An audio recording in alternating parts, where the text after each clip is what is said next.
உங்களை ஆசீர்வதிக்கட்டும். சாத்தானுடைய தந்திரங்கள் என்கிற தலைப்பில் கர்த்தருடைய வார்த்தையை நம்ம தியானித்து கொண்டிருக்கிறோம். 6 காரியங்களை கடந்த வாரத்தோடு கூட தியானித்து விட்டோம். 2 கொரிந்தியர் 2ஆம் அதிகாரம் 11வது வசனத்தில் அப்போஸ்தலனாகிய பவுல் கொரிந்து சபைக்கு சொன்ன ஒரு காரியம், சாத்தானாலே நாம் மோசம் போகாதபடி அப்படி செய்தேன். அவனுடைய தந்திரங்கள் நமக்கு தெரியாதவைகள் அல்லவே. அவனுடைய தந்திரங்கள் எப்படிப்பட்டது, அவன் எப்படிப்பட்ட தந்திரங்களை உபயோகித்து நம்மை வஞ்சிக்கிறான் என்பதை குறித்து கடந்த வாரத்தோடு கூட சேர்த்து 6 காரியங்களை நம்ம தியானித்து விட்டோம். அல்லேலூயா. இன்னைக்கு நான் அந்த தலைப்பிலே பிரசங்கிக்க போவதில்லை. சாத்தானுடைய தந்திரத்தை ஜெயித்து கொள்ளுங்கள் அல்லது சாத்தானுடைய தந்திரத்தை ஜெயித்து விடுங்கள். தேவ பிள்ளைகள் சாத்தானுடைய தந்திரத்திலே விழுந்து விடாதபடி, அவன் விழித்திருக்கிற வஞ்சிக்கிற வலையிலே சிக்குண்டு போகாதபடி, வஞ்சிக்கப்பட்டு போகாதபடி, அவனுடைய தந்திரங்கள் இன்னதென்று சொல்லி அடையாளம் கண்டு கொண்டு, இந்த தந்திரங்களிலே நான் சிக்குண்டு போயிட்டேன், ஆனால் வஞ்சிக்கப்பட்டு தேவனுடைய ராஜ்யத்திற்கும் ஜீவனுக்கும் அந்நியனாய் மாறிவிடுவேன் என்கிறதான பயத்தோடும் நடுக்கத்தோடும் கூட நீங்கள் என்ன பண்ண வேண்டும்? அவனுடைய தந்திரங்களை அடையாளம் கண்டு கொண்டு நீங்கள் ஜெயிக்கிறவர்களாய் மாற வேண்டும். அல்லேலூயா. அவனுடைய தந்திரங்களை நம்ம ஜெயிக்கிறதுக்கு ஆண்டவர் என்ன வச்சிருக்கிறாரு? வெளிப்படுத்தின விசேஷம் 12ஆம் அதிகாரம் 9-11 ஆகிய வசனங்களை வாசிக்கலாம். உலகம் அனைத்தையும் மோசம் போக்குகிற என்று சொன்னால் என்ன? வஞ்சிக்கிற பிசாசு என்றும் சாத்தான் என்றும் சொல்லப்பட்ட பழைய பாம்பாகிய பெரிய வலு சர்ப்பம் தள்ளப்பட்டது. அது பூமியிலே வானத்தில் இருந்து கீழே விழ தள்ளப்பட்டது. அதனோட அதை சேர்ந்த தூதரும் தள்ளப்பட்டார்கள். 11வது வசனம், பூமியில் இருக்கிற தேவ ஜனமே, கிறிஸ்துவின் சபையே, மணவாட்டியே, அவன் தள்ளப்பட்டிருக்கிறான். அவனோடு கூட சேர்ந்து தூதரும் தள்ளப்பட்டிருக்கிறார்கள். ஆகையினாலே அவனுடைய தந்திரத்திலே சிக்குண்டு நீங்கள் வஞ்சிக்கப்பட்டு போய்விடாதபடிக்கு மரணம் நேரிடுகிறதா இருந்தாலும் அதற்கு தப்பும்படி தங்கள் ஜீவனையும் பாராமல் ஆட்டுக்குட்டியின் இரத்தத்தினாலும் தங்கள் சாட்சியின் வசனத்தினாலும் அவனை ஜெயித்தார்கள். மரணம் நேரிடுகிறதா இருந்தாலும் அந்த மரணத்திற்கு தப்பும்படி, உலக மரணம் எனக்கு நேரிடட்டும், ஆனால் 2ஆம் மரணத்திற்கு நான் பங்காளியாய் மாறிவிடக் கூடாது. நீங்கள் செய்ய வேண்டியது என்ன? அதற்கு தப்பும்படி வேதம் நமக்கு சொல்லுகிறது, தங்கள் ஜீவனையும் பாராமல் ஆட்டுக்குட்டியின் இரத்தத்தினாலும் தங்கள் சாட்சியின் வசனத்தினாலும் அவனை ஜெயித்தார்கள். அல்லேலூயா. அப்ப சாத்தானுடைய தந்திரம் வரும் என்பது, அவன் வஞ்சிக்கிறவனாக வெளிப்படுவான் என்பது நிதர்சனமான உண்மை. அதை யாராலும் மாற்ற முடியாது. பிசாசு இல்லை என்னெல்லாம் நீங்க நினைச்சிடக்கூடாது. சாத்தான் இல்லை என்றெல்லாம் நினைத்து விடக்கூடாது. அவன் யாரை வஞ்சிக்கிறான் என்று வகை தேடி சுற்றி திரிகிறவனாக ஒவ்வொரு தேவ பிள்ளைகளுடைய கூடுகையிலும், அவர்களுடைய ஒவ்வொருவருடைய தனிப்பட்ட வாழ்க்கையிலும், அவர்களுடைய குடும்பங்களிலும் உற்று கவனித்து கிரியை நடப்பிக்கிறவனாயிருக்கிறான்.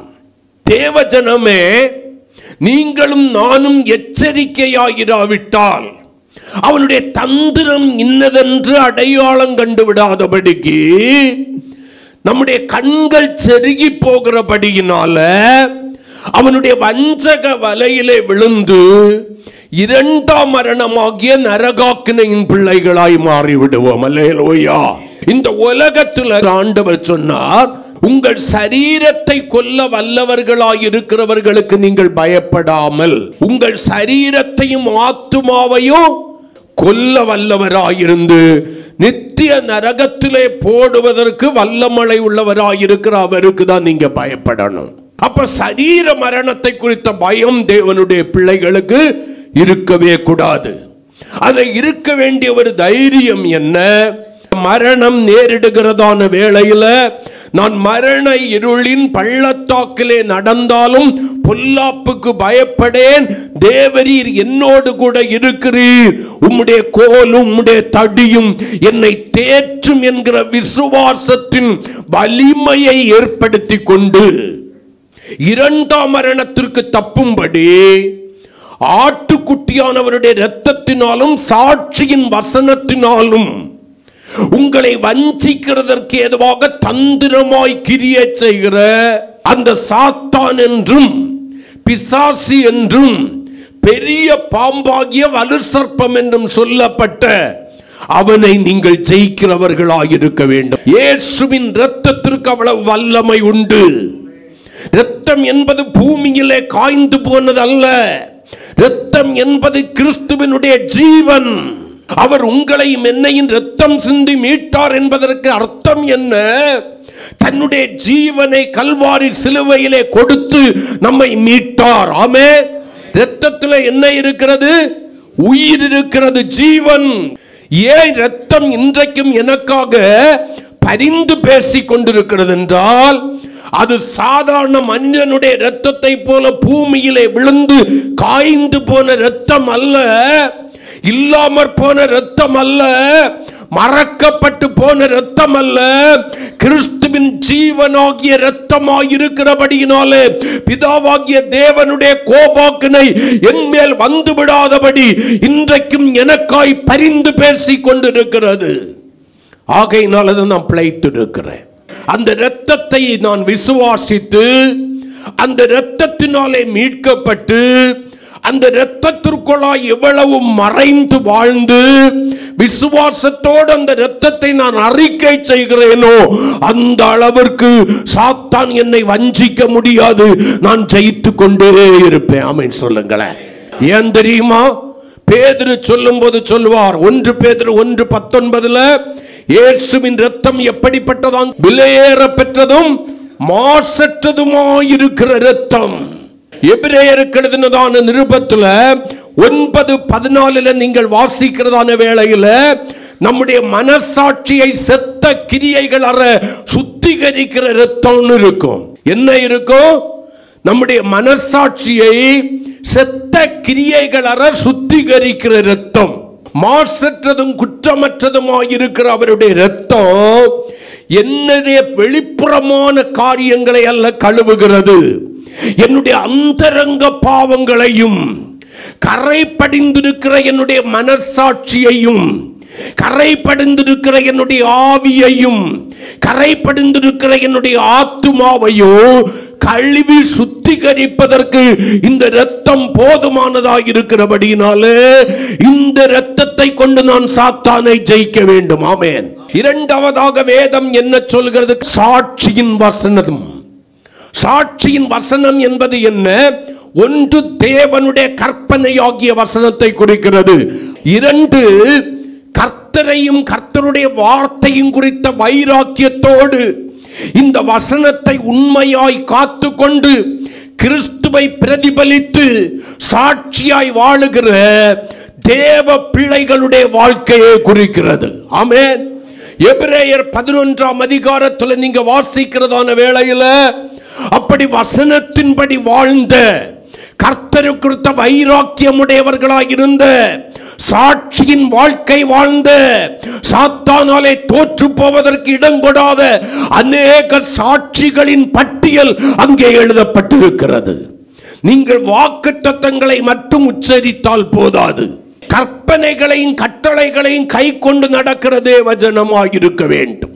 அந்த கை கொண்டு நடக்கும் போது உங்களுடைய சாட்சியின் வாழ்க்கை, கிறிஸ்துவை வெளிப்படுத்தி வாழுகிற வாழ்க்கை உங்களுடைய பின் சந்ததியாருக்கு சாட்சியாய் மாறிவிடுகிறது. கரங்களை கொட்டி அல்லேலூயா, அல்லேலூயா.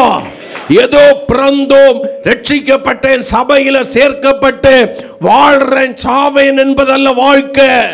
உன் பிள்ளைகளுக்கு முன்மாதிரியான சாட்சியாயிரு. உன் குடும்பத்திற்கு முன்மாதிரியான சாட்சியாயிரு. உன்னுடைய உறவுகளுக்கு, நீ வாழுகிற அயலகத்தாருக்கு முன்மாதிரியான சாட்சியாயிரு. நீ ஆராதிக்கிற தேவ சபையில முன்மாதிரியான சாட்சியாயிரு. உனக்கு பின் வருகிறதான சந்ததியார் அதை குறித்து பேசட்டும். இப்படி ஒருவர் வாழ்ந்தார், இப்படி ஒரு தங்க வாழ்ந்தாங்க, அவர்கள் இப்படி வாழ்ந்தாங்க, கற்பனைகளை கை கொண்டு வாழ்ந்தாங்க, கர்த்தரை குறித்த வைராக்கியத்தோடு கூட இருந்தாங்க, கிறிஸ்துவை வெளிப்படுத்தி வாழ்ந்தாங்க. அந்த வாழ்க்கை நம்முடைய வாழ்க்கையில வேணும்னு சொல்லி நீ விரும்புகிறவனாயிருக்கணும், விரும்புகிறவளாயிருக்கணும். எபிரேயர் 12:1 நீங்க வாசிக்கிறதான வேளையில என்ன சொல்கிறது? மேகம் போன்ற இத்தனை திரளான சாட்சிகள் நம்மை சூழ்ந்திருக்க. எந்த சாட்சிகளை குறித்து அங்கே எழுதப்பட்டிருக்கிறது? 11ஆம் அதிகாரத்திலே பட்டியலிடப்பட்ட சாட்சிகளை குறித்து வாசித்து பாருங்கள். அங்கே எவ்வளவு சாட்சிகள் தெரியுமா? எவ்வளவாய் தேவனுக்காய் வைராக்கியம் கொண்டிருக்கிறார்கள் தெரியுமா? தியாகங்களை சகித்திருக்கிறார்கள் தெரியுமா? மரணம் வந்ததான வேளையிலும் அதற்கு தப்பும்படி எப்படியாய் ஜெயித்திருக்கிறார்கள் தெரியுமா? விசுவாசத்தினாலே சிங்கத்தின் வாயை கட்டினார்கள். அக்கினியின் உக்கிரத்தை என்ன பண்ணினாங்க? அவித்தார்கள். சாக கொடுத்தவர்களை என்ன பண்ணினாங்க? திரும்ப பெறுவோம் என்கிற நம்பிக்கையோடு விசுவாசத்தை அறிக்கையிட்டார்கள். சாராளுடைய கற்பம் எப்படி உயிர்ப்பிக்கப்பட்டதோ, செத்து போன கற்பம், பலனற்ற கற்பம் விசுவாசத்தினாலே, சாட்சியின் வாழ்க்கையினாலே உயிர் பெற்றது. இவைகளை எல்லாம் கர்த்தர் எதுக்கு எழுதி இருக்கிறார் தெரியுமா? உன் வாழ்க்கையில ஒரு சூழ்நிலை வரும்போது இந்த சாட்சியின் வசனங்களை கொண்டு நீ ஜெயிக்க வேண்டும், நீ பலனடைய வேண்டும். திரளான சாட்சிகள், மேகம் போல நம்மை சூழ்ந்திருக்கிற திரளான சாட்சிகள். சின்ன சின்ன காரியங்களுக்கெல்லாம் தேவனுடைய பிள்ளைகள் பயந்துடக்கூடாது. அது எப்படி முடியும்? முடியும். நீங்கள் கர்த்தருக்கும் கர்த்தருடைய வார்த்தையும் குறித்ததான வைராக்கியமுடையவர்களாயிருந்தால், உங்களுடைய தேடுதல் பரலோகத்திற்குரியதாய் இருந்தால், நீங்கள் இரண்டாம் மரணத்தை தவிர்த்து நித்திய ஜீவனில் எப்படியாக நான் பிரவேசிக்க வேண்டும் என்கிறதான வைராக்கிய வாஞ்சையோடு கூட கர்த்தருடைய வசனத்தின்படி வாழுகிற உத்தம மார்க்கத்தாராய் இருந்தால் சாத்தியமே. மற்றவங்களுக்கு அது சாத்தியமான்னு கேட்டா இல்லை. சாத்தானுடைய தந்திரங்களை ஜெயித்து விடுங்கள், அதில் தோற்று போகாதிருங்கள். அவன் எப்படி வேண்டுமென்றாலும் உங்களை வஞ்சிப்பதற்கு தந்திரமாய் வரலாம். பேதுரு தன்னுடைய முதலாம் நிருபமாகிய 1 பேதுரு 5ஆம் அதிகாரம் 6 முதல் 9 வரையிலான வசனங்களிலே சொல்லுகிறதான வேளையிலே தேவ ஜனமாகிய தேவ சபைக்கு அவனை ஜெயிப்பதற்கான சில காரியங்களை அங்கே பட்டியலிட்டு சொல்லுகிறார். கிட்டத்தட்ட 6 காரியங்களை அவர் பட்டியலிட்டு சொல்லுகிறார். இப்ப 8வது வசனத்தை வாசிங்க. நல்லா கவனிங்க. தெளிந்த புத்தி உள்ளவர்களாயிருங்கள், விழித்திருங்கள். ஏனெனில் நமக்கு எதிராளி யாரு? பக்கத்து வீட்டுக்காரை. சொல்லுங்களேன், நமக்கு எதிராளி யாரு? பக்கத்து வீட்டுக்காரை. ஆனால் பேதுரு சொல்றாரு, உங்கள் எதிராளியாகிய, என் எதிராளியாகிய சாத்தான் என்றோ பிசாசு என்றோ அவன் சொல்லவில்லை. உங்கள் எதிராளியாகிய பிசாசானவன் எப்படி வர்றானோ, கர்ச்சிக்கிற சிங்கம் போல் ஆக்ரோஷமாக எவனை விழுங்கலாமோ என்று வகை தேடி சுற்றி திரிகிறான். அவன் வாயில நீ சிக்குண்டு போகாதபடி அவனால் விழுங்கப்படுதல் என்று சொன்னால் என்ன? வஞ்சிக்கப்படுதல், அவனுடைய தந்திரத்திற்கு உட்படுதல். அதிலிருந்து நீ ஜெயிக்கும்படியாக, தப்பித்துக் கொள்ளும்படியாக உனக்கு நான் சில ஆலோசனைகளை தருகிறேன் என்று சொல்லிதான் இந்த 6 முதல் 9 வரையிலான வசனங்களிலே அவர் 6 ஆலோசனைகளை பரிசுத்த ஆவியினாலே ஏவப்பட்டு கொடுக்கிறார். அல்லேலூயா. 2 வசனங்கள் முன்னால இருக்கும், 1 வசனம் பின்னால இருக்கும். நடுவில் தான் அவர் இதை குறித்து, அப்ப இதுக்கும் அதுக்கும் சம்பந்தம் உண்டா? 6க்கும் 7க்கும் சம்பந்தம் உண்டான்னா நீங்க 8வது வசனத்தை வாசிச்சு பார்த்தீங்கன்னா உங்களுக்கு அழகா புரியும். அப்ப நான் எப்படி ஜெயிக்கணும், நான் ஜெயிப்பதற்கு ஆட்டுக்குட்டியானவருடைய இரத்தமும் சாட்சியின் வசனமும் இருக்கிறது என்று சொல்லுவோம். அவைகளோடு கூட நான் எதை செய்தால் அது என்னுடைய அறிக்கையிடுதல், என்னுடைய விசுவாசம், என்னுடைய கற்பனையின்படி வாழுகிற வாழ்க்கை என்று சொன்னேன். அப்படியானால் என்னுடைய வாழ்க்கை எப்படி இருக்க வேண்டும் என்று அவர் விரும்புகிறார். எப்படி அவன் தெரிந்து கொள்ளப்பட்டவர்களையும் வஞ்சிக்கும்படி வகை தேடுகிறான். தெரிந்து கொள்ளப்பட்டவர்கள் எப்படி அவனுடைய வஞ்சக வலையிலே விழுகிறார்கள். நான் அடிக்கடி சபைக்கு சொல்லுவேன், நீங்க அழைக்கப்பட்டவர்கள் என்கிற ஸ்தானத்தில் அல்ல, தெரிந்து கொள்ளப்பட்டவர்கள் என்கிற உன்னத ஸ்தானத்திற்குரியவர்களாய் மாற வேண்டும். அழைப்பின் மேன்மையை உதாசீனப்படுத்தாமல் அழைப்பின் மேன்மையை புரிந்து கொண்ட ஒரு மனுஷன், புரிந்து கொண்ட ஒரு மனுஷி மட்டும்தான் தெரிந்து கொள்ளுதல் என்கிறதான மேன்மையான ஸ்தானத்தை அடைவார்கள். ஆட்டுக்குட்டியானவரோடு கூட இருக்கிறவர்கள் யார்? தெரிந்து கொள்ளப்பட்டவர்கள். கரங்களை கொட்டி கர்த்தரை மகிமைப்படுத்துவோம். அல்லேலூயா, ஆமென். இப்ப முதலாவது 6வது வசனத்தை கொஞ்சம் வாசிங்க. அவனுடைய தந்திரத்திலே நீங்கள் சிக்குண்டு, அவனுடைய வஞ்சக வலையிலே சிக்கி, சிங்கம் போல கர்ச்சிக்கிற சிங்கம் போல யாரை விழுங்கலாம் என்று சொல்லி சுற்றி வகை தேடி சுற்றி திரிகிற அவனாலே நீங்கள் வஞ்சிக்கப்பட்டு போகாதபடிக்கு முதல்ல செய்ய வேண்டியது என்ன? ஆகையால் ஏற்ற காலத்தில் தேவன் உங்களை உயர்த்தும்படிக்கு அவருடைய பலத்த கைக்குள் அடங்கி இருங்கள். அல்லேலூயா. முதலாவது தேவனுடைய பிள்ளைகள் தேவனுடைய கரத்திலே அடங்கி இருக்கிறவர்களாய் இருக்க வேண்டும். ஏற்ற காலத்திலே உயர்த்தும்படிக்கு என்று சொல்லி வேதம் சொல்கிறது. அப்ப சாத்தான் என்ன பண்ணுவான்? கர்த்தருக்கு பொறுமையாய் காத்திருந்து அவருடைய வலக்கரத்திற்குள்ளாய் அடங்கி இருந்து அவராலே ஏற்படுகிற மேன்மையாகிய உயர்வை நீ பெற்றுக்கொள்ளாதபடிக்கு அதிலிருந்து உன்னை கீழே விழத்தள்ளி வஞ்சிக்கும்படியாக நான் இன்னும் ஒரு முறை கூட உங்களுக்கு சொல்லுகிறேன். கர்த்தரால் வருகிற மேன்மையை, கர்த்தரால் வருகிற உயர்வை நீங்கள் பெற்றுக்கொள்ளாதபடிக்கு, காத்திருந்து பெற்றுக்கொள்ளாதபடி, வாக்குத்தத்தம் நிறைவேறுவதற்கு பொறுமையாய் காத்திருக்க கூடாதபடி உங்களை என்ன பண்ணுவா? ஏவ ஆரம்பிப்பா. நீ ஏன் இப்படி இருக்கிற? நாள் என்ன ஆகுது? உனக்கு வயசு என்ன ஆகுது? என்ன நம்பிக்கையில இருக்கிற? நீ ஏதாவது முயற்சிக்க வேண்டாமா? வேதம் சொல்கிறது 1 கொரிந்தியர் 15ஆம் அதிகாரம் 58வது வசனத்துல, கர்த்தருக்குள் படுகிற பிரயாசம் விருதாவாயிராதென்று அறிந்து. தேவ பிள்ளைகளுக்குள்ளாய் இருக்கிற ஒரு உயர்ந்த சிந்தை எதுவாயிருக்கணும்? என்னுடைய உயர்வு கர்த்தருடைய கரத்திலே இருக்கிறது. ஆமென், அல்லேலூயா.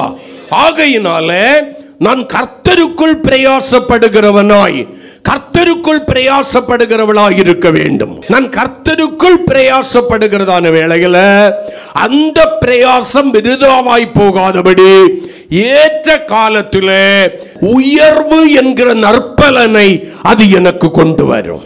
தேவன் எனக்கு வாக்குத்தத்தம் பண்ணி இருக்கலாம், தேவன் எனக்கு என்ன கொடுத்திருக்கலாம்? தரிசனம் கொடுத்திருக்கலாம், தேவன் எனக்கு நல்ல சொப்பனங்களை கொடுத்திருக்கலாம், நல்லது. ஆனால் அவர் அதை நிறைவேற்றி காண்பிக்கும் வரையிலும், வாக்கினால் சொன்னதை கரத்தினால் நிறைவேற்றும் வரையிலோ நான் என்ன பண்ணணும்? வலக்கரத்திற்குள்ளாய் பொறுமையோடு அடங்கி இருக்கணும். வேதம் சொல்கிறது, காத்திருக்குதல் இருதயத்தை இளைக்க பண்ணும். நீ விரும்புகிற நேரத்தில் நீ விரும்புகிற காரியம் என்ன பண்ணாது? நடக்காமல் போகலாம். நீ எதிர்பார்க்கிற நேரத்தில் தேவன் கேளாதவர் போல் இருக்கலாம், பதில் கொடாதவர் போல் இருக்கலாம், காணாதவர் போல் இருக்கலாம், எல்லாம் உனக்கு வெறுமையாய் தோன்றலாம். ஆனால் அவர் நியமித்த வேளையில் என்ன வரும் தெரியுமா? காத்திருக்க இருதயத்தை இளைக்க பண்ணிட்டு அந்த இளைப்பை மாற்றும்படி ஜீவ விருட்சத்தை பெற்றுக் கொண்டதனுடையதான மகிழ்ச்சியை கொண்டு வரும். கர்த்தர் தருகிறதான காத்திருக்குதலின் பலனாகிய உயர்வு. உங்க முயற்சி சில வேளையில உங்களை உயர்த்தி வைக்கலாம், சில மனுஷ ஒத்தாசைகள் உங்களை உயர்த்தி வைக்கலாம். ஆபிரகாமை உயர்த்தி வைக்கிறதுக்கு யாரு யோசிக்கிறது? சோதோமின் ராஜா யோசிக்கிறான். ஆபிரகாம் சொல்றான், உன்னால நான் உயர்த்தப்பட்டேன் என்று நீ பெருமை பாராட்டாதபடிக்கு இந்த பாதரட்சையில ஒரு வாறு கூட எனக்கு வேண்டாம். கர்த்தர் எனக்கு வாக்கு பண்ணி இருக்கிறார், கர்த்தர் தரிசனம் கொடுத்திருக்கிறாரு, அவர் நிறைவேற்றும் போது எனக்கு நிறைவேறட்டும். யோசேப்பே, உனக்கு தேவன் தரிசனம் கொடுத்திருக்கலாம், உன்னுடைய வருங்காலத்தை குறித்த தெளிவான ஒரு வெளிப்பாடை கர்த்தர் உனக்கு கொடுத்திருக்கலாம், கர்த்தர் உனக்கு ஒரு வெளிப்பாடை கொடுத்திருக்கலாம். தரிசனம் மூலமாகவோ கர்த்தருடைய வார்த்தையின் மூலமாக அது உனக்கு தெளிவாய் வெளிப்படுத்தப்பட்டிருக்கலாம். அது உன்னுடைய இருதயத்திலே பதிந்ததான சொப்பனமாய் தரிசனமாய் கர்த்தருடைய வார்த்தையாய் இருக்கலாம்.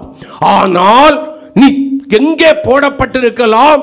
சிறையிலே கீழே தள்ளப்பட்டிருக்கலாம். உன்னுடைய தரிசனம் நிறைவேறாதபடிக்கு, உன்னுடைய மாம்ச கண்களினாலே நீ பார்க்கிறதான வேளையில கர்த்தருடைய வாக்கு நிறைவேறாதபடிக்கு, சொப்பனம் நிறைவேறாதபடிக்கு சிறைச்சாலையின் கதவுகள் உன்னை அடைத்து வைத்திருக்கலாம். யோசேப்பே, என்னுடைய வாழ்க்கை செய்யாத குற்றத்திற்காக இந்த எகிப்தின் சிறைக்குள்ளே முடிய போகிறது என்று சொல்லி நீ நம்பி இருக்கலாம். யோசேப்பே, சில வேளைகளில் யாருடைய ஒத்தாசையின் மூலமாவது இந்த சிறையிருப்பிலிருந்து திரும்பி வெளியே வந்துடலாம் என்று முயற்சித்தும் அவர்களுடைய பார்வையில் நீ மறக்கப்பட்டு போயிருக்கலாம். யோசேப்பே, ஆனால் தேவன் தரிசனத்தை நிறைவேற்றும் குறித்த வேளை உண்டு. தேவன் உன்னுடைய சொப்பனத்தை நிறைவேற்றும் குறித்த வேளை உண்டு. தேவன் உனக்கு கொடுத்த வாக்கு தத்தத்தை, வாயினால் சொன்னதை அல்லது வாக்கினால் சொன்னதை கரத்தினால் நிறைவேற்றும் ஒரு குறித்த வேளை உண்டு. கரங்களை கொட்டி கர்த்தரை மகிமைப்படுத்துவோம். அந்த வேளை வரும்போது நீ என்ன பண்ணுவ தெரியுமா? அந்த சிறையிருப்பின் கதவுகளில் இருந்து நீ விடுதலையாகி சிங்காசனத்தின் மேல் உயர்த்தப்படுவாய் தேவனாலே. யோசேப்புக்கு எகிப்தில வந்ததான உயர்வு பார்வோனால் உண்டானதல்ல, தேவன் நியமித்து வைத்திருந்த உயர்வு. ஏற்ற வேளை வரைக்கும் நீ அடங்கி இருக்கணும். ஆமென், அல்லேலூயா, ஆமென். இப்ப நான் இதை சவதரிக்காம எப்ப சவதரிக்க போறேன், இப்ப இதை பண்ணாம எப்ப பண்ண போறேன்? கர்த்தருடைய கரத்தில் அடங்கி இருந்து பாரு. வேதனை இல்லாத ஆசீர்வாதம் உன்னை நிரப்ப ஆரம்பிக்கும். கர்த்தர் கொடுக்கிற உயர்வில் என்ன இருக்காது தெரியுமா? வேதனை இருக்காது. ஆகார் சாராளுக்கு மனநோவாய் இருக்கிறாள். ஆகையினால ஆகாருக்கு இந்த சாராள் டார்ச்சர் கொடுக்கிறார், தெரியாமலே ஓடி போறா. ஆமென். அடிமை பெண் ஓடி போக கூடாது. கர்த்தர் வனாந்தரத்தில் அவளை சந்திச்சு சொல்றாரு, நீ அந்த சாராளுக்கு போய் என்ன பண்ணு? அடங்கி இரு. இப்போ உன் வேலை அடங்கி இருக்க வேண்டிய வேலை. ஆமென். நீ தப்பித்து செல்வதற்கான வழியை தேடுற வேலை அல்ல இது. உன்னுடைய உயர்வை நீயே தேடிக்கொண்டாயானால் கர்ச்சிக்கிற சிங்கம் போல ஒருவன் உன்னை வஞ்சிப்பதற்கு வகை தேடி கொண்டிருக்கிறான். அவன் உன்னை வஞ்சித்து விடுவான். வசதி வாய்ப்புகளின் மேல் உனக்கு ஒரு கவனம் வந்துச்சுன்னா அதை வச்சே உன்னை என்ன பண்ணிடுவான்? பிளாங்க் பண்ணிடுவான். ஜாக்கிரதை. தேவனாலே வருகிற உயர்வை நீ இழந்து போவாய். தேவ வாக்கு தத்தங்கள் அவமாகி போகும், தேவ தரிசனங்கள் அவமாகி போகும். ஆனால் வேதம் சொல்லுகிறது, அவர் சொல்லியும் செய்யாதிருக்கிற தேவன் அல்ல. அவர் வாக்கினால் சொன்னதை கரத்தினால் நிறைவேற்றுகிறவர். அவர் நிறைவேற்றுகிறதான வேளையில் அவர் நொறுக்கின எலும்புகள் அவருடைய பலத்த கரத்தில் நீ அடங்கி இருந்தபடியினாலே நொறுங்கின எலும்புகள் களி கூறத்தக்கதாக கர்த்தர் அற்புதம் செய்வார். பக்தன் சொல்றான், நான் சந்தோஷமும் மகிழ்ச்சியும் கேட்கும்படி செய்யும், அப்பொழுது நீர் நொறுக்கின எலும்புகள் களி கூறும் என்று சொல்லுகிறான். கர்த்தருக்கு ஸ்தோத்திரம். ஆமென். உனக்கு ஒரு உடைக்கப்படுதல் இருக்கிறதே என்றால் நீ ஒன்னு புரிஞ்சுக்க, தேவன் என்னை உருவாக்க விரும்புகிறார். ஒரு தாழ்ச்சியை கர்த்தர் கட்டளையிட்டாரே, ஆனால் ஒன்னு நினைச்சுக்க, கர்த்தர் எனக்கு ஒரு உயர்வை வைத்திருக்கிறார். ஆமென் சொல்லுங்க. கடன் என்கிற சூழ்நிலை, வியாதி என்கிற சூழ்நிலை, போராட்டம் என்கிற சூழ்நிலை, நிந்தை என்கிற சூழ்நிலை என்கிறதான சிறையிருப்புக்குள்ளால இருக்கிறேன்னா ஒன்னு நிறைஞ்சுக்க, கர்த்தருடைய வேலை வரும். அப்ப இதுவே எனக்கு சிங்காசனமாய் மாறும். கரங்களை கொட்டி, எந்த எகிப்தில செய்யாத குற்றத்திற்காக குற்றம் சாட்டப்பட்டு சிறை தண்டனை அனுபவித்துக் கொண்டிருக்கிறேனோ, இதே எகிப்தில கர்த்தர் என்னை உயர்த்துவார். அவர் உயர்த்தும் வரைக்கும் நான் அவருடைய வலக்கரத்திற்குள்ளே அடங்கி இருக்க வேண்டும். அவர் தருகிறவைகள் போதும் என்று இருக்க வேண்டும். அவர் என்னை நடத்துகிற விதங்களுக்கு என்னை அர்ப்பணித்துக் கொள்ள வேண்டும். நான் மனுஷ பிரியனாயிராதபடி தேவ பிரியனாயிருக்க வேண்டும். எல்லா வேளைகளிலும் அவரை உறுதியாய் பற்றி கொண்ட மனதோடு கூட எல்லாவற்றிற்கும் கர்த்தருக்கு ஸ்தோத்திரம், அவரை நம்பி, அவர் மேல் நான் வைத்திருக்கிற நம்பிக்கை என்னை வெட்கப்படுத்தாது என்கிற உணர்வோடு கூட அந்த நம்பிக்கையை அறிக்கையிடுகிறவனாய் இருப்பேனே. ஆனால் அவன் கர்ச்சிக்கிற சிங்கத்தை போல வந்தாலும் அவனுடைய வாய்க்குள்ளால நான் விழுங்கப்பட்டு வஞ்சிக்கப்பட்டு போகாதபடி கர்த்தர் அதற்கும் என்னை தப்புவித்து ஜெயிக்கிறவனாய் மாற்றுவா. நான் ஜெயிக்கிறவனா மாறணும்னா என்ன பண்ணணும்? அடங்கி இருக்க கற்றுக்கொள்ள வேண்டும். இன்னைக்கு நமக்கு அடங்கி இருக்கிறதுக்கெல்லாம் நேரம் இல்லை, விருப்பம் இல்லை. கர்த்தர் சொல்லுவாரு, ஸ்திரீயே உனக்கும் எனக்கும் என்ன, என் வேலை இன்னும் வரலன்னு சொல்லுவாரு. என் வேலை இன்னும் வரலன்னு சொல்லுவாரு. நீ என்ன நினைப்ப? என் வேலை வந்து விட்டது. கரங்களை கொட்டி நீ சுயமாய் முயற்சிக்க ஆரம்பிப்பாய்.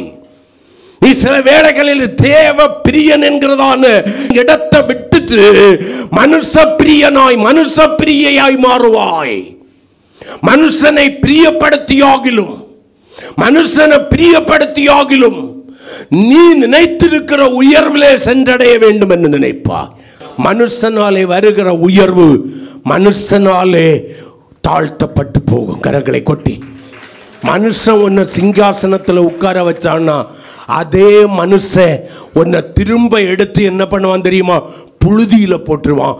கர்த்தர் உன்னை சிங்காசனத்தில் உட்கார வச்சாரன்னா ராஜாக்களோடும் பிரபுக்களோடும் உட்கார செய்வார். கரங்களை கொட்டி கர்த்தரை மகிமைப்படுத்துவார்.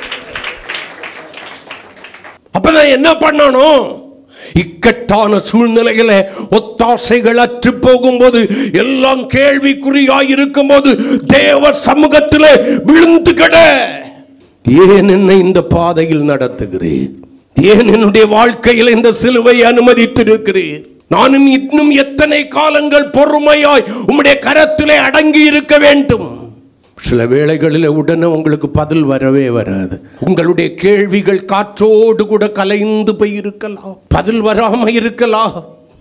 முயற்சிக்காதீங்க. சாத்தான் சொல்லுவான், தேவன் உனக்கு விரோதமாய் தன்னுடைய முகத்தை மறைத்து தன்னுடைய முகத்தை கற்பாறையை போல் மாற்றிக்கொண்டார், உன் வாழ்க்கை முடிஞ்சிச்சு அப்படியும்பா. அப்ப நீ சொல்லு, என்னை அழைத்தவர் உண்மை உள்ளவர், அவர் என்னை கைவிட மாட்டார். ஆமென். சாட்சியின் வசனத்தினாலே ஜெயித்துப்பா. இயேசுவின் இரத்தத்தை விசுவாசித்து உச்சரித்து ஜெயித்துப்பா. அடங்கி இருக்குதல் என்பது தானாய் உருவாகிவிடும். அலைந்து திரிகிறவனாய் அலைந்து திரிகிறவளாய் அல்ல சபையே. கர்த்தர் வேதத்தில் அந்த வார்த்தை கவனம், ஏற்ற காலத்திலே உன்னை உயர்த்தும்படிக்கு, ஏற்ற காலத்திலே உன்னை உயர்த்தும்படிக்கு அவருடைய வலது கரத்திற்குள்ளாய் அடங்கியிரு, அடங்கியிரு. அவருடைய திட்டத்திற்குள்ளாய், அவருடைய சித்தத்திற்குள்ளாய். வலது கரம் என்பதை நான் இப்படி சொல்லுகிறேன். அவருடைய திட்டத்திற்குள்ளாய், அவருடைய சித்தத்திற்குள்ளாய், அவருடைய வேலை வரும் மட்டும் அடங்கியிரு. அடங்கி இருக்கலன்னு நீ அவனை ஜெயிக்க முடியாது. நீ இயேசுவின் ரத்தம்னு சொல்லும் போது அவன் கேட்பான், அது என்ன ரத்தம்னு. ஒரு கூட்டத்தை பார்த்து கேட்பான், பவுலையும் அறிவேன், இயேசுவை அறிய, நீ யாருடா? இயேசுவின் ரத்தம் எனக்கு தெரியும், அதுக்கு வல்லமை எனக்கு தெரியும், நீ அதை உச்சரிப்பதற்கு யார்? ஒன்ன விடையும் வசனம் எனக்கு தெரியும். நான் மனுஷகுமாரனாகி இயேசுகிட்டயே வசனம் பேசி ஜெயிக்கலாம்னு நினைச்சவன். சூழ்நிலையை பார்த்து நான் வசனம் சொன்னவன். ஜெயிக்கலாம்னு தான் சொன்னேன், அவர் தோற்றுடுவார்னு தான் சொன்னேன். வசனம் ஒன்ன விடையும் எனக்கு தெரியும். உனக்கு எந்த இடத்துல என்ன வசனத்தை சொல்லணும்னு தெரியாது. ஆனா எனக்கு எந்த சூழ்நிலையில உன்னை வஞ்சிக்கிறதுக்கு என்ன வசனம் சொல்லணும்னு எனக்கு தெரியும். நீ யாரு? அதை உபயோகிப்பதற்கு நீ யாரு? உனக்கு என்ன தகுதி இருக்கிறது? உனக்கு இயேசுவுக்கு என்ன சம்பந்தம்னு கேட்பான். நீ அடங்கி இருப்பது உண்மையானால் சொல், நான் கர்த்தருடைய பிள்ளை, எனக்கு உரிமை இருக்கிறது. உனக்காக இரத்தம் சிந்தப்படவில்லை, எனக்காய் சிந்தப்பட்டிருக்கிறது. கரங்களை கொட்டி அடங்கி இருத்தல் என்பது மிகவும் தேவையான ஒன்று. நமக்கு இன்னைக்கு அடங்கி இருக்க எல்லாம் நேரம் இல்லை. நம்ம நினைக்கிறதுக்கு முன்னால நம்ம காரியம் நடந்திருக்கணும். கர்த்தருடைய வேலை வந்துச்சான்னு பாரு. சில வேளை நீ குறித்த வேலைக்கு முன்னாலே கர்த்தருடைய வேலை வந்துடும். கரங்களை கொட்டி சில வேளை நீ குறித்த வருடங்களும் மாறி இன்னும் வருடங்கள் தாண்டி போகும். மனம் பதறாத. அந்த வேளையிலும் உன்னையும் உன் குடும்பத்தையும் கர்த்தர் நடத்துவார். நீ இதுதான் என்னுடைய வாழ்க்கையின் மூலாதாரம் என்று நினைத்து விடாதே. கர்த்தர் உனக்கு இன்னொரு வழியை வைத்திருப்பார். அது நீ இதுதான் என்று நம்பி இருக்கிற வழியை பார்க்கலும் மேன்மையான வழியாயிருக்கும். வேதம் சொல்கிறது, அவர் உனக்கு யாரா? ஒத்தாசையின் பர்வதம். இப்ப இருக்கிற சிறுமையை பார்த்து, நெருக்கத்தை பார்த்து கடைசி வரைக்கும் என்னுடைய வாழ்க்கை இதுவோ என்று நினைக்காத. உண்மையாயிரு. ஜெயிக்கத்தக்கதான திராணியோடு கூட இரு. விசுவாசத்தோடு கூட இரு. வசனத்தின்படி வாழுகிற வாழ்க்கையை விட்டு விடாம வசனத்தின்படி வாழ்ந்து பாரு. யார் யாருடைய கண்களுக்கு நீ அற்பமாய் தெரிகிறாயோ அவர்களுடைய கண்களுக்கு ஒரு நாளிலே மகிமையாய் உன்னை மாற்றுவார். அல்லேலூயா.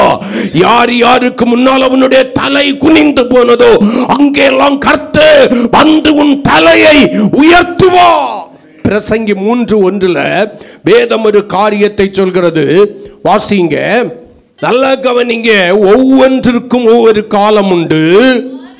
வானத்தின் கீழில் இருக்கிற ஒவ்வொரு காரியத்திற்கும் ஒவ்வொரு சமயம் உண்டு. அது யாரால வைக்கப்பட்டிருக்கிறது? தானியேல் சொல்லும் போது சொல்லுவாங்க, காலமும் சமயமும் யாரு? கர்த்தர் வச்சிருக்கிறாரு. காலத்தையும் நேரத்தையும் அவர் வைத்திருக்கிறார். கரங்களை கொட்டி அதுக்கு கீழே பாசிச்சு பார்த்தீங்கன்னா தெரியும். பிறக்க ஒரு காலம், இறக்க ஒரு காலம், நட ஒரு காலம், நட்டதை பிடுங்க ஒரு காலம், கொல்ல ஒரு காலம், குணமாக்க ஒரு காலம், இடிக்க ஒரு காலம், கட்ட ஒரு காலம், அள ஒரு காலம், நகைக்க ஒரு காலம், புலம்ப ஒரு காலம், நடனம் பண்ண ஒரு காலம். இப்படி கீழே வந்துகிட்டே இருக்கும் பட்டியல். அப்ப என்னுடைய வாழ்க்கையில கர்த்தர் குறித்த ஒரு காலம் உண்டு. ஸ்திரியே, உனக்கும் எனக்கும் என்ன? என் வேலை இன்னும் வரல. வேலை வந்தபோது வெறும் பச்சை தண்ணீர் முந்தின திராட்சை ரசத்தை பார்க்கலும் அதிக ருசி உள்ளதாய் மாறிட்டு. கரங்களை கொட்டி கர்த்தரை மகிமைப்படுத்துவோமே. நான் சொல்றேன், கர்த்தருடைய வேலை வரைக்கும் அவருடைய வலக்கரத்திற்குள்ளால அடங்கி இருப்பேன்னா உன்னுடைய முந்தின வாழ்க்கையை பார்க்கலும் பிந்தின வாழ்க்கை கனமும் மகிமையும் உடையதாய் இருக்கும், ஆசீர்வாதமாக இருக்கும். எத்தனை பேர் விசுவாசிக்கிறீங்க? கரங்களை கொட்டி. இந்த உலகம் என்ன பார்த்து சொல்லலாம், நீ எழும்ப மாட்ட, முடிஞ்சிச்சு, நீ தப்ப மாட்ட. இல்ல, உலகத்தின் தீர்ப்பை மாற்றி எழுதுகிற ஆண்டவர் நம்முடைய ஆண்டவர். சில மருத்துவர்களுடைய தீர்ப்பை ஆண்டவர் மாற்றி எழுதியிருக்கிறார். அவன் சொல்லக்கூடாதா? மருத்துவர் சொல்லுவான் நீ செத்துருவேன்னு, கர்த்தர் தீர்ப்பை மாற்றி எழுதுவார். மருத்துவனே யோசிப்பான், இது எப்படி நடந்தது? இயேசுவின் அற்புதம். உனக்கு தேவன் தருகிற உயர்வு மனுஷனால் உண்டாகிறது அல்ல, கர்த்தரால் வருகிற கனமும் மகிமையும். செழிப்பாயிருந்த நீ குறைவுபட ஆரம்பித்திருக்கிறாயோ? கவலைப்படாத. இப்படி யோசிச்சுக்கிட்டு இருக்கிறியா? ஏனோ தானோ என்று எப்படி நடந்த நேரத்தில் என் காரியம் எல்லாம் நல்லா நடந்துச்சு, இப்ப கர்த்தருடைய வசனத்தின்படி நடக்கணும்னு சொல்லும் போதுதான் இவ்வளவு நெருக்கமும் பிரச்சனையும் வருது. இது சாத்தான் உன்னை வஞ்சிப்பதற்கு கொண்டு வருகிற ஒரு தந்திரம், ஒரு எண்ணம். இடம் கொடுத்துறாத. சொல்லு, என்னுடைய உயர்வுக்கு ஒரு காலத்தை கர்த்தர் வைத்திருக்கிறார். அதே பிரசங்கி 3:11 வாசிச்சு பாருங்க. வேதம் என்ன சொல்லுது? அவர் சகலத்தையும் அதன் காலத்தில் நேர்த்தியாய் செய்திருக்கிறார். கரங்களை கொட்டி கர்த்தரை மகிமைப்படுத்துவார். உனக்கு காலம் கடந்து போனது போல இருக்கலாம். கர்த்தருடைய காலத்துல அது நடக்க வேண்டிய நேரத்துல தவறாமல் நடக்கும். ஆமென். அவருடைய வேலை வரும்போது நீ அல்ல தட்டிடக்கூடாது. நீ தகுதியற்றவனாய் மாறிடக்கூடாது, நீ தகுதியற்றவளாய் மாறிடக்கூடாது. சாத்தான் சொல்லுவான் ஜுவாலி முடிஞ்சது, டாக்டர் சொல்லுவான் ஜுவாலி முடிஞ்சது. ஒரு முடிவிலே கர்த்தர் ஒரு தொடக்கத்தை கட்டளையிடுவா. ஆமே. ஒரு முடிவு என்று சாத்தான் எழுதுகிறதான தீர்ப்பை கர்த்தர் மாற்றி எழுதி ஒரு தொடக்கத்தை கட்டளையிடுகிற தேவன். மறந்து போயிராத, மறந்து போயிராத. விசுவாசத்தை செயலிழக்க பண்ணும்படி அவன் எப்படி வேணுமென்னாலும் கிரியை செய்வான். சில வேளையில் ஒன்றும் இல்லாததை பெரிய மலை போல நமக்கு முன்னால் கொண்டு வச்சுக்கிட்டு கேட்பான், இப்போ என்ன பண்ணுவ, இப்போ என்ன பண்ணுவ, இப்போ சோத்திரம் சொல்லிப்பாரு, இப்போ இயேசுவின் ரத்தம் சொல்லிப்பாரு, இப்போ என்ன பண்ணுவ. அப்ப நீ சொல்லணும், நம்புவே இயேசுவை, நம்புவே இயேசுவை, நம்புவே இயேசுவை, நம்புவே இயேசுவை. காக்கும் கரங்கள் உந்தனக்கு காத்திடுவா கிருபையாலே. காக்கும் கரங்கள் உந்தனக்கு காத்திடுவா கிருபையாலே. அல்லேலூயா பாடி பாடி அலைகளை நான் தாண்டிடுவே. அல்லேலூயா பாடி பாடி அலைகளை நான் தாண்டிடு. நம்புவே நம்புவே இயேசுவை, நம்புவே இயேசுவை. ஒரு முறை கூட நம்புவே இயேசுவை, நம்புவே இயேசுவை. உனக்கு எல்லாம் அனுகூலமாக இருக்கும் போது மட்டும் இல்ல, எலும்புகள் நொறுக்கப்படும் போதும் சொல்லு, நம்புவேன்.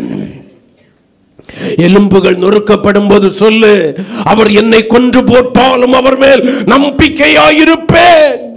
என் ஆண்டவர் அறியாம நீர் அதியாய் யாதும் நேரிடா என் தலை முடியும் எண்ணினீரே.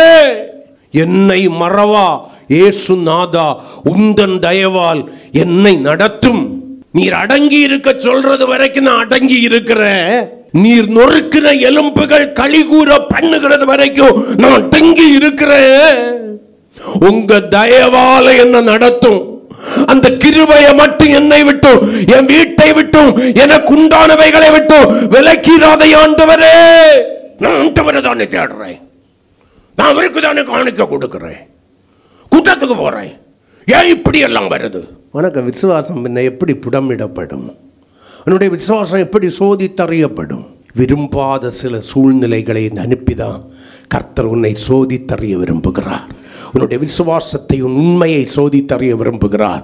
உன்னுடைய பொறுமையை சோதித்தறிய விரும்புகிறார். கரங்களை கொட்டி கர்த்தரை மகிமைப்படுத்துவோமா? ஹல்லேலூயா. நீ எந்த அளவுக்கு அடங்கி இருக்கிற என்கிறத ஆமென் சோதித்தறிய விரும்புகிறார். எந்த அளவுக்கு நீ ஜெயிப்பதற்கு வைராக்கியம் உடையவனாய் இருக்கிறாய் என்பதை சோதித்தறிய விரும்புகிறார். சபையே, நீ நினைக்கிற நேரத்துல எல்லாம் நடந்துராது. ஆமென். தாவீது சொன்னா, நான் சந்தோஷமும் மகிழ்ச்சியும் கேட்கும்படி செய்யும், அப்பொழுது நீர் நெருக்கின எலும்புகள் களி கூறும். லூக்காயில சகரியா கிட்ட சொல்றாரு, உனக்கு சந்தோஷமும் மகிழ்ச்சியும் உண்டாகும். அவன் பிறப்பின் நிமித்தம் அநேகம் பேர் என்ன பண்ணுவாங்க? அந்த வசனத்தை எடுத்து வாசிங்க. லூக்கா 1:14. நல்லா கவனிங்க. உனக்கு சந்தோஷமும் மகிழ்ச்சியும். ஆமே. அங்க தாவீது கேட்டான், நான் சந்தோஷமும் மகிழ்ச்சியும் உண்டாகும்படி செய்யும், அப்பொழுது நீ நொறுக்கின எலும்புகள் களி கூறுன்னு கேட்டான். இங்க சகரியா என்கிற ஒரு வயது முதிர்ந்த பிள்ளை பெறுவதற்கு தகுதியற்று போய் கிழவனாய் கிடக்கிற பழைய ஏற்பாட்டிலே ஒரு ஆபிரகாம் சாராளை போல புதிய ஏற்பாட்டிலே பிரதான ஆசாரியனாய் இருந்தும் பிள்ளை பெறுவதற்கு வயதை தாண்டி முதிர் வயதில் இருக்கிற பிரதான ஆசாரியனியாகிய சகரியாவுக்கும் அவனுடைய மனைவியாகிய எலிசபெத்துக்கும் சேர்த்து இப்ப தேவ சன்னிதானத்தில் அவனை சந்தித்து அவனுக்கு கர்த்தர் சொல்றாரு, உனக்கு சந்தோஷமும் மகிழ்ச்சியும் உண்டாகும். அவன் பிறப்பின் நிமித்தம் அநேகமே சந்தோஷப்படுவார்கள். உனக்கு நான் நொறுக்கின எலும்புகள் களிகூற ஆரம்பிக்கும். கரங்களை கொட்டி ஆமென். கர்த்தருடைய வேளை வரும்போது அதன் காலம் என்று எழுதப்பட்டிருக்கிறது. கர்த்தர் குறித்த காலம் வரைக்கும் அவருடைய வலது கரத்திற்குள்ளே அடங்கி இருக்கிறவனோ அடங்கி இருக்கிறவளோ இருப்பாயானோ தேவ சித்தமும் திட்டமும் நிறைவேற காத்திருக்கிறவனாய் காத்திருக்கிறவளாய் இருப்பாயானால் கர்த்தரால் கூடாத காரியம் ஒன்றும் இல்லை என்று சொல்லி விசுவாசத்தோடு கூட அடங்கி இருப்பாயானால் நொறுக்கின எலும்புகள் களி கூறும்படி உன்னை கனத்திற்குரிய எஜமானனுக்கு உபயோகமுள்ள பாத்திரமாய் உயர்ந்த ஸ்தானத்திலே வைப்பார். கரங்களை கொட்டி கர்த்தரை மகிமைப்படுத்துவோம். நீ பயப்படுகிறது உனக்கு நேரிடாதபடி கர்த்தர் காத்துக் கொள்வார். கரங்களை கொட்டி கர்த்தரை மகிமைப்படுத்துவோம். ஹல்லேலூயா, ஹல்லேலூயா. இந்த அர்ப்பணிப்பு உனக்கு வேணும். இல்லாம பிரயோஜனம் இல்லை. அந்த விசுவாசம் உனக்கு வேணும். ஜெயிக்கணுங்கிற வைராக்கியம் வேணும். நான் சாத்தானுக்கு இடம் கொடுத்துடக்கூடாதுங்கிற வைராக்கியம் வேணும். இல்லைன்னா கர்த்தர் கிரியை செய்ய முடியாது. ஆச்சரியமா இல்லை? அங்க ஒரு ஆபிரகாம் சாராள், இங்கே ஒரு சகரியா எலிசபெத். இவன் நம்ப மறத்தான். நிறைவேறும் வரைக்கும் நீ யாருகிட்டையும் பேசாதபடி உன்னுடைய வாய் ஊமையா இருக்கும். இனி நீ திறக்க கூடாது. என்னைக்கு நான் உனக்கு சொன்ன வார்த்தை நிறைவேறி உன்னுடைய கண்களினால் காண்கிறாயோ அன்னைக்கு தான் நான் உன்னை வாயை திறக்க வைப்பேன். மௌனமாயிரு. காத்திருக்குதல் இருதயத்தை இழைக்க பண்ணிட்டோ. இனி நான் காத்திருக்க வேண்டியது என்ன என்று சொல்லி சவுலை போல உனக்கு கேள்வி எழும்பி விட்டதோ? எப்படியாக நானே முயற்சித்து ஜெயத்தை பெற்றுக்கொள்ளலாம் என்று நினைக்கிறாயோ?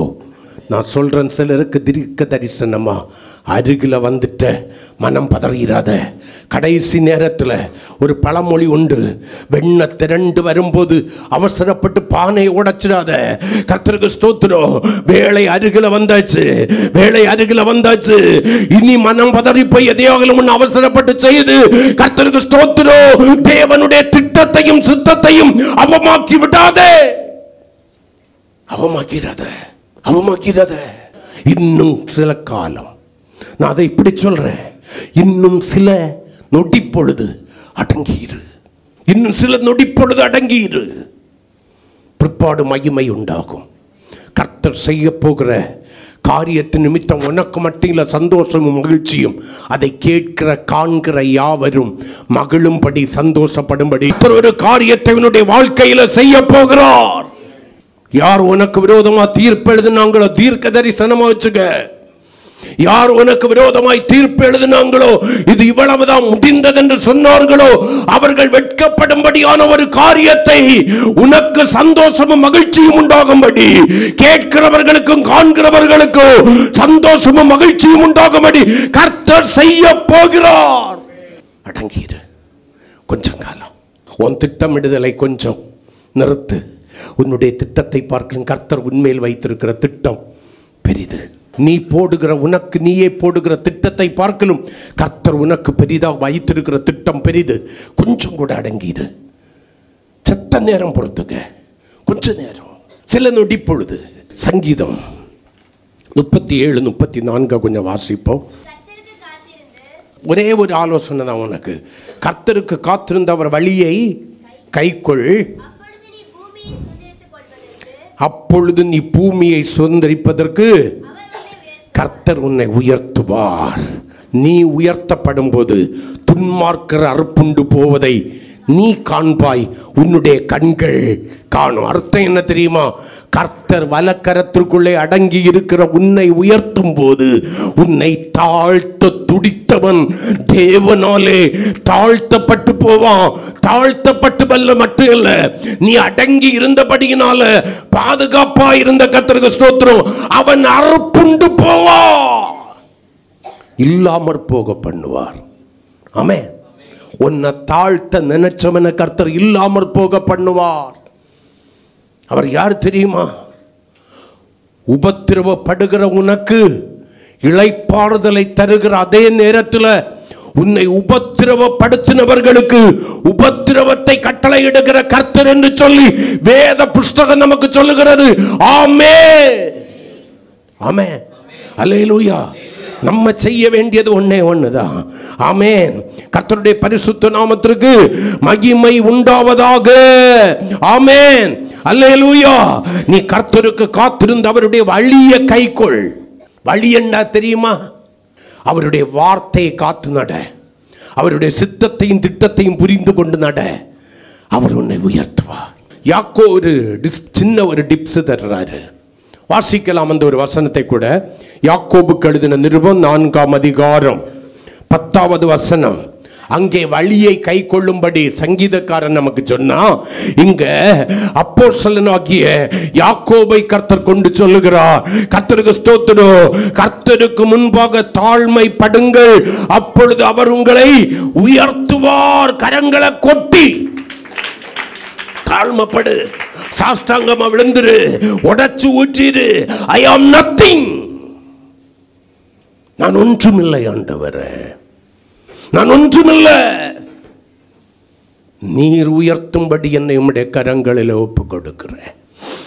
நீர் உயர்த்தும்படி என்னை உம்முடைய கரங்களில் ஒப்பு கொடுக்கிறேன். இது முதற்கொண்டு உம்முடைய வழியாகிய உம்முடைய வார்த்தையை காத்து நடப்பேன். ஆமென். மனமேட்டிமையடையாதபடி எல்லா வேளைகளிலும் எல்லாவற்றிலும் உமக்கு முன்பாக மிகுந்த மனத்தாழ்மையோடு நடந்து கொள்வேன். ஆண்டவரே, நீர் என்னை உயர்த்துவீர், ஏற்ற காலத்திலே உயர்த்துவீர். நான் விசுவாசிக்கிறேன். ஆமென் சொல்லுங்களேன். உன் வலக்கரத்திற்குள்ளாய் நடங்கி இருக்க ஆயத்தம், உம்முடைய வழிகளிலே நடக்க ஆயத்தம். ஆண்டவரே, சத்துரு என்னை வஞ்சிக்காதபடி விழுங்காதபடிக்கு கர்த்தருக்கு ஸ்தோத்திரம். நீர் என்னை காத்து, கர்த்தருக்கு ஸ்தோத்திரம், பூமியை சுதந்தரிக்கிற உயர்த்துவீர். நான் உமக்கு முன்பாக என்னை தாழ்த்துகிறேன். என்னை உயர்த்த வல்லமை உள்ளவராய் இருக்கிற உம்முடைய கரங்களிலே இந்த பகல் காலத்தில் என்னை ஒப்பு கொடுக்கிறேன். உனக்கு முன்னோடின எத்தனையோ பரிசுத்தவான்களை உயர்த்தி அழகு பார்த்தவர், என்னையா உயர்த்த மாட்டேன் என்பீர், என்னையும் உயர்த்துவி. ஆமென். ஹல்லேலூயா, ஹல்லேலூயா, ஹல்லேலூயா. ஆமே. மரணமே நேரிடுகிறதா இருந்தாலும் அதற்கு தப்பும்படி, என்னை வஞ்சிப்பதற்கு கெச்சிக்கிற சிங்கத்தை போல வகை தேடி சுற்றி திரிகிறதான அந்த சாத்தானுடைய வாயிலை நான் சிக்குண்டு போகாதபடி, இயேசுவே உம்முடைய இரத்தத்தினாலும் சாட்சியின் வசனத்தினாலும் ஆமே நான் அவனை ஜெயித்து உம்முடைய வழிகளிலே நடந்து உமக்கு முன்பாக மனத்தாழ்மை உள்ளவனாயிருப்பே, மனத்தாழ்மை உள்ளவனாயிருப்பே.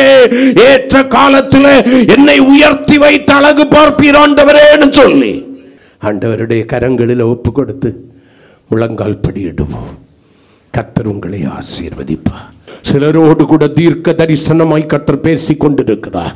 சிலருடைய கேள்விகளுக்கு கர்த்தர் பதில் தந்து கொண்டிருக்கிறார். சிலருடைய இதயத்தின் அங்கலாய்ப்புகளுக்கு கர்த்தர் பதில் தந்து கொண்டிருக்கிறார். சிலருடைய பாதைகள் எல்லாம் அடைக்கப்பட்டிருக்கிறது. எந்த வழியிலே போக வேண்டும் என்று தெரியவில்லை என்று சொல்லி ஆமே நிர்பந்தமான மனுஷனாய் மனுஷியாய் நின்று கொண்டிருக்கிற உன்னோடு கூட கர்த்தர் பேசிக் கொண்டிருக்கிறார். இன்னும் கொஞ்ச நேரம் தான். என் வழிகளை விட்டு விடாத, என் வார்த்தையின்படி நடப்பதற்கு இன்னும் உன்னை ஆயத்தப்படுத்த. எனக்கு முன்பாக மனத்தாழ்மையோடு கூட நடந்து கொள். தாழ்மைப்படு. இதயத்தின் மேட்டுமையை விட்டுடு. வேண்டாம், தாழ்மைப்படு, தாழ்மைப்படு. நான் உன்னை உயர்த்துவதற்கு கடந்து வந்திருக்கிறேன். என் வலக்கரத்துக்கு நீ அடங்கி அடியில் நீ அடங்கி இருந்தது உண்மையானால் நான் உயர்த்த வேண்டும் என்று சொல்லி எனக்கு நீ இடம் கொடுத்தது உண்மையா, நான் உன்னை உயர்த்துவேன். தாவீதே, நீ சகோதரர்கள் நடுவிலே அற்பமாய் எண்ணப்பட்டவனாய் இருக்கலாம். நீ அற்பமாய் எண்ணப்பட்டவளாய் இருக்கலாம். நான் உன்னை உயர்த்துவேன், நான் உன்னை உயர்த்துவேன், நான் உன்னை உயர்த்துவேன், நான் உன்னை உயர்த்துவேன். என் வழியை விட்டுறாத, வலது பக்கம் இடது பக்கம் சாய்ந்திராத. மனத்தாழ்மையோடு கூட எனக்கு முன்னால நடந்து கொள். எதை குறித்தும் பெருமை பாராட்டாத. நான் உன்னை உயர்த்துவேன் சபையே, நான் உன்னை உயர்த்துவேன் வாலிபனே, நான் உன்னை உயர்த்துவேன் கன்னிகையே, நான் உன்னை உயர்த்துவேன் மகனே மகளே. நான் உன்னை உயர்த்தும் தேவன். இமைப்பொழுது உன்னை கைவிட்டது போல தெரியலாம். உருக்கமான இரக்கங்களில் நான் உன்னை சேர்த்து கொண்டு உன்னுடைய காத்திருக்குதலுக்கு ஏற்ற பலனை உனக்கு தரும்படி உன்னை உயர்த்துவேன். காத்திருந்து கண்கள் பூத்து போய்விட்டதோ, இருதயம் இளைத்து போய்விட்டதோ, பயப்படாத, நான் உன்னை உயர்த்துவேன். அல்லேலூயா, அல்லேலூயா. நீ என்னுடைய கரங்களிலே அலங்காரமான கிரீடம் ராஜ முடியுமாயிருப்பா. உனக்கு சந்தோஷம் மகிழ்ச்சியும் உண்டாகும், உண்டாகும். அவர் நொறுக்கின எலும்புகள் களி கூறும். அவர் செய்ய போகிற காரியங்கள் நிமித்த அநேக பேர் மகிழ்ந்து களி கூர்ந்து ஆமேன் சந்தோஷப்படும்படி உனக்கு சந்தோஷமும் மகிழ்ச்சியும் கர்த்தர் உண்டாக செய்ய போகிறார். தீர்க்க தரிசனமாய் சொல்றேன். வெட்கப்படுவேனோ என்று நினைத்துக் கொண்டிருக்கிறாய். நான் உன்னை வெட்கமடைய விட மாட்டேன். வெட்கப்பட்டு போவதில்லை, நீ வெட்கப்பட்டு போவதில்லை, வெட்கப்பட்டு போவதில்லை, நீ வெட்கப்பட்டு போவதில்லை. கர்த்தருக்கு காத்திருந்தா நீ வெட்கப்பட்டு போவதில்லை. கர்த்தருக்கு காத்திருந்தா நீ வெட்கப்பட்டு போவதில்லை. வெட்கப்பட்டு போவதில்லை, நீ வெட்கப்பட்டு போவதில்லை, வெட்கப்பட்டு போவதில்லை. நீ அந்தரங்கத்திலே வடிக்கிற கண்ணீரை கர்த்தர் காண்கிறார்.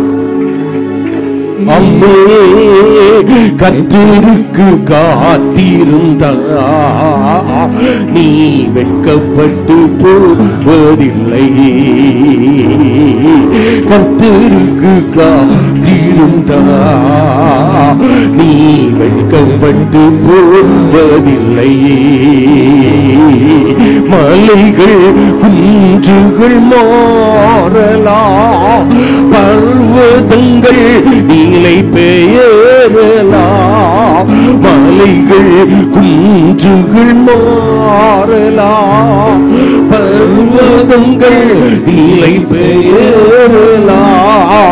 என் கிருபை உன்னோடிருக்கும், என் கிருபை உன்னோடிருக்கும். வெட்கப்பட்டு நீயும் போவதில்லை, வெட்கப்பட்டு நீயும் வெட்கப்பட்டு போக மாட்டேன், வெட்கப்பட்டு போக மாட்டேன். நான் வெட்கப்பட்டு போக மாட்டேன், வெட்கப்பட்டு போக மாட்டேன். நான் வெட்கப்பட்டு போக மாட்டேன். கர்த்தருக்கு காத்திருப்பேன், நான் வெட்கப்பட்டு போக மாட்டேன். கர்த்தருக்கு காத்திருப்பேன், நான் வெட்கப்பட்டு போக மாட்டேன். கர்த்தருக்கு காத்திருப்பேன், நான் வெட்கப்பட்டு போக மாட்டேன். நான் வெட்கப்பட்டு போக மாட்டேன். விசுவாசத்தோடு நான் வெட்கப்பட்டு போக மாட்டேன். ஹல்லேலூயா, ஹல்லேலூயா, ஹல்லேலூயா. கர்த்தர் உங்களை ஆசீர்வதிப்பார்.